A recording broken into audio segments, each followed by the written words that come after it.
আসসালামু আলাইকুম। সবাইকে স্বাগত জানাচ্ছি বিডিভিউস ইনফোটেনমেন্টে। আপনাদের সঙ্গে আছি আমি ফাহাদিয়া মিতু। ইসরায়েলি সামরিক বাহিনী গাজায় নারকীয় স্থল হামলা, একের পর এক গণকবর আবিষ্কার, যুদ্ধাপরাধের মতো ভয়ঙ্কর অপরাধে জড়িয়ে পড়েছে ইসরায়েল আর্মি। ইসরায়েলি সেনা সদস্যদের রসিকতা, বেসামরিক ফিলিস্তিনিদের মানব ঢাল হিসেবে ব্যবহার ও ব্যাপক নির্যাতনের কারণে ইতোমধ্যেই চরমভাবে সমালোচনার মুখে পড়েছে আইডিএফ। সামরিক বিশ্লেষকদের মতে ইসরায়েলি সামরিক বাহিনীর যুদ্ধাপরাধের মাত্রা ভয়ঙ্কর, কেননা গাজা যুদ্ধে এরই মধ্যে প্রমাণিত হয়েছে ইসরায়েলি সামরিক বাহিনী পেশাদার সেনাবাহিনীর মতো কাজ করে না, বরং তাদের কার্যক্রম শৃঙ্খলাহীন, বর্ণবাদী এবং মিলিশিয়া সশস্ত্র গোষ্ঠীগুলোর সাথে বেশি সামঞ্জস্যপূর্ণ। বিস্তারিত থাকছে আজকের প্রতিবেদনে।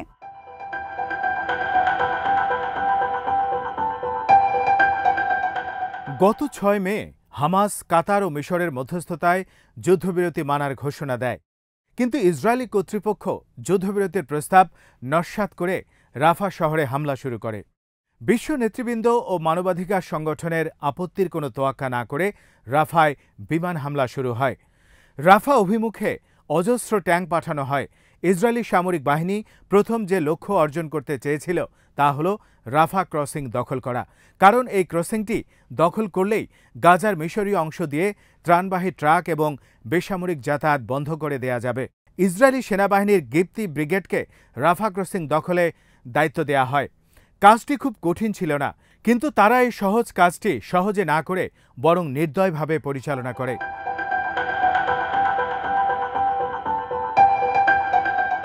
সীমান্তবর্তী এলাকাগুলোতে ট্যাঙ্ক নিয়ে যাওয়া হয়, পুরো এলাকা পিষ্ট করা হয়, অসংখ্য স্থাপনা গুড়িয়ে দেয়া হয়। এইসব অপরাধের চিত্র আবার ভিডিও করা হয়। এই ভিডিও গোপন না করে বরং অহংকারের বহিঃপ্রকাশ হিসেবে অনলাইনে ছেড়ে দেয়া হয়। গিবতি ব্রিগেডের সেনারা এতটাই আগ্রাসী ছিলেন, তারা ক্রসিংয়ের মতো একটি স্থাপনাকেও ধর্মান্তকরণের নামে নষ্ট করেছে। ক্রসিং থেকে ফিলিস্তিনের পতাকা নামিয়ে ইসরায়েলের পতাকা ওড়ানো হয়। শুধু তাই নয়, সে সময় ক্রসিংয়ে কাজ করছিল এমন ২০ জন শ্রমিককে হয় জবাই না হয় কিডন্যাপ করে নিয়ে যাওয়া হয়।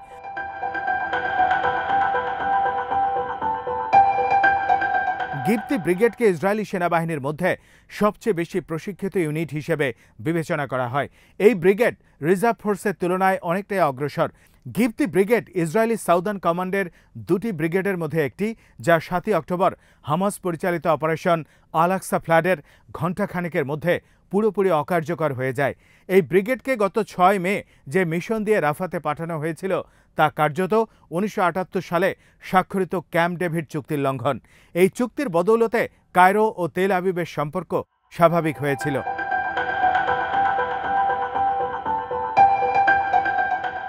গাজায় চলমান যুদ্ধ পরিস্থিতি এবং রাফাতে ইসরায়েলের আগ্রাসনের পরেও কায়রো ক্যাম্প ডেভিড চুক্তি থেকে বেরিয়ে যাবার ঘোষণা দেয়নি, বরং সংযত থাকার চেষ্টা করছে।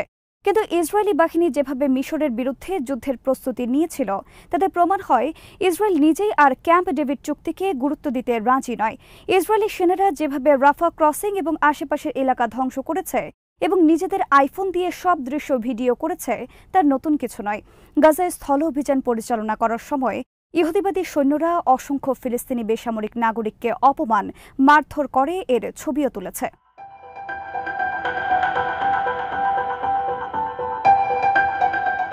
ইসরায়েলি সামরিক বাহিনীর আরেকটি নিয়মিত কাজ হল ফোনে ভিডিও করে টিকটক করা। এটি করে তারা বিপদও পড়েছে বেশ কয়েকবার। যখনই তারা টিকটক ভিডিও রিলিজ করে, ফিলিস্তিনের স্বাধীনতাকামী যোদ্ধারা এগুলো দেখে ইসরায়েলি সেনাদের অবস্থান নির্ণয় করে। এরপর স্বল্প পাল্লার রকেট এবং মর্টার আক্রমণের মাধ্যমে অপারেশন চালিয়েছে এবং সফলও হয়েছে। এরকম ঘটনা কয়েকবার ঘটার পর সামরিক বাহিনীর ঊর্ধ্বতন মহলের তরফ থেকে টিকটক ভিডিও নির্মাণ কমিয়ে আনতে কঠোর নির্দেশ দেয়া হয়। এত কিছু করেও খুব একটা লাভ হয়নি, কেননা ইসরায়েলি সেনারা বহু বছর যাবতই এগুলো করে অভ্যস্ত।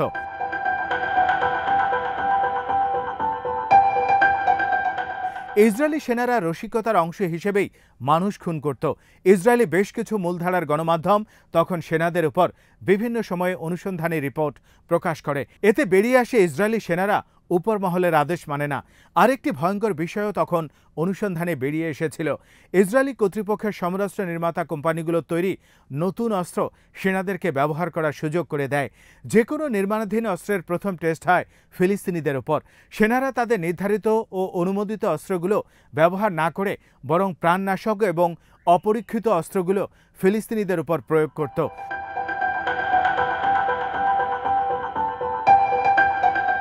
2016 সালে একবার প্রশ্ন উঠেছিল, ইসরায়েলি সেনারা কি আইনের ঊর্ধ্বে? তারা চাইলেই কি যে কোনো কাজ করতে পারে? প্রশ্নটি উত্থাপন হওয়ার কারণ ছিল ইলোরা আজারিয়া নামে একজন ইসরায়েলি সেনা আল খলিল এলাকায় দায়িত্ব পালনরত অবস্থায় কোনো রকমের উস্কানি ছাড়াই রাইফেল বের করে গুলি করেন।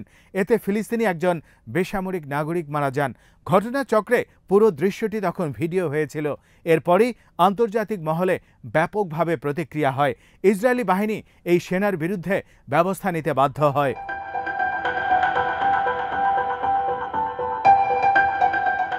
ইলোর আজরিয়ার ঘটনায় এখানেই শেষ হয়নি।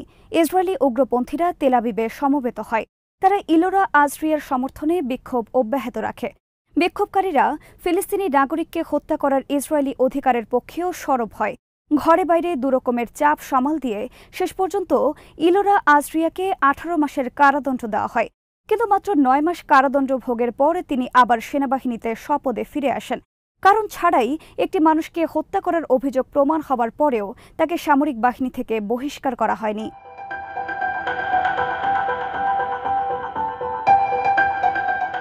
সীমাহীন ক্ষমতা ও স্বাধীনতার অপব্যবহার করার প্রবণতা ইসরায়েলি সেনাবাহিনীর ভেতরে বেড়েই চলেছে।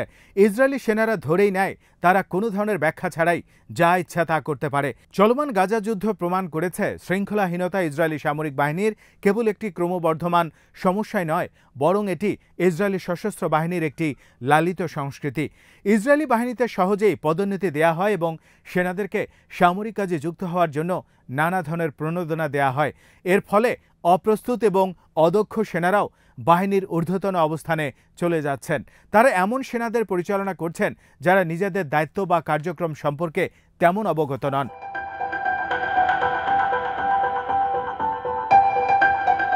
এরকম একটি শৃঙ্খলাহীন এবং দায়িত্ব সম্পর্কে অসচেতন বাহিনীকে যখন ঘনবসতিপূর্ণ কোনো শহরে অভিযান পরিচালনার জন্য পাঠানো হয়, তখন স্বাভাবিকভাবেই তারা নানা ধরনের বিপর্যয় সৃষ্টি করে।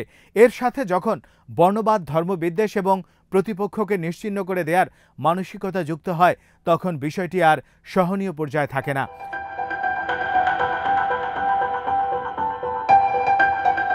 এই কারণে ইসরায়েলি সেনাদের বাড়িঘর ও ব্যবসা প্রতিষ্ঠান লুট কিংবা ব্যাপক নির্যাতন, যৌন অবমাননা বা ধর্ষণের মতো কাজে সম্পৃক্ত হতে দেখা যায়। সাম্প্রতিক সময়ে ইসরায়েলি বাহিনী খাবারের জন্য আসা মানুষের উপর গণহত্যা চালিয়েছে। গাজার বিভিন্ন এলাকায় খাদ্য সহায়তার অপেক্ষায় থাকা 1000-এর বেশি লোককে তারা হত্যা করেছে।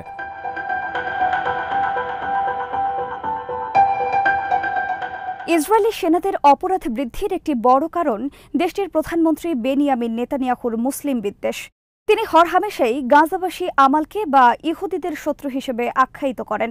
আন্তর্জাতিক অপরাধ আদালতে ইসরায়েলের বিরুদ্ধে যেসব প্রমাণ জমা দেওয়া হয়েছে, সেখানেও দেখা গেছে নেতানিয়াহুর ভাষ্যের সাথে তাল মিলিয়ে ইসরায়েলি সেনারাও আমেলেকে হত্যার অভিপ্রায় নিয়ে স্লোগান দিচ্ছে এবং দাবি করছে গাজার সবাই অপরাধী, এখানে নিরপরাধী বা নিরীহ বলে কেউ নেই।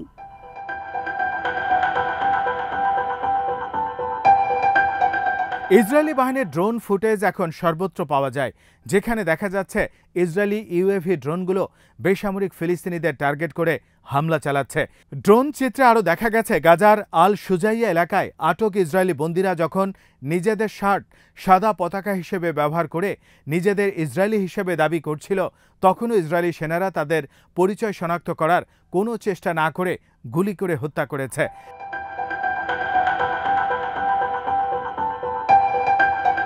গাজা উপত্যকা জুড়ে সাম্প্রতিক সময় যেভাবে একের পর এক গণকবর আবিষ্কৃত হচ্ছে, তাও ইসরায়েলি বর্বরতার প্রমাণ বহন করে।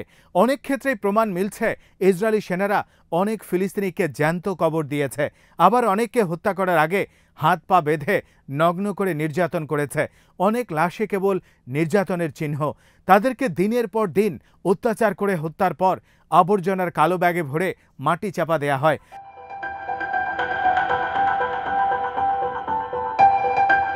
গাজার বৃহত্তম দুই হাসপাতাল আল শিফা এবং নাসের হাসপাতালের কম্পাউন্ডের ভেতরেও গণকবর আবিষ্কৃত হয়েছে। নারী, শিশু, বয়স্ক সাংবাদিক, জাতিসংঘে কর্মরত ত্রাণ কর্মকর্তা, প্রশাসনে নিযুক্ত ব্যক্তি, প্রতিবন্ধী, এমনকি বিদেশি ত্রাণ কর্মীদেরও নির্বিচারে জবাই করে হত্যা করেছে ইসরায়েলি সেনারা। মর্মান্তিক বিষয় হল, শুধুই যে যুদ্ধের ময়দানে সেনারা স্বেচ্ছাচারী হয়ে এই হত্যাকাণ্ড ঘটিয়েছে তা কিন্তু নয়। অনেক ক্ষেত্রে ঊর্ধ্বতন কর্মকর্তার আদেশেই তারা এই বর্বরতা চালিয়েছিল। ইসরায়েলি সেনাদেরকে যেহেতু কোনো কিছুর জন্যই জবাবদিহি করতে হয় না, তাই তাদের মধ্যে আইন মানার মানসিকতাই তৈরি হয়নি।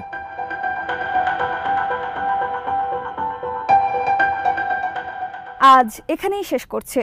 সমরাস্ত্র, প্রতিরক্ষা ও কূটনীতির নানা তথ্য জানতে চোখ রাখুন বিডিপিওস ইনফোটেনমেন্টে। চ্যানেলটি ভালো লাগলে সাবস্ক্রাইব করুন, সংযুক্ত থাকুন আমাদের ফেসবুক পেজে। আল্লাহ হাফেজ।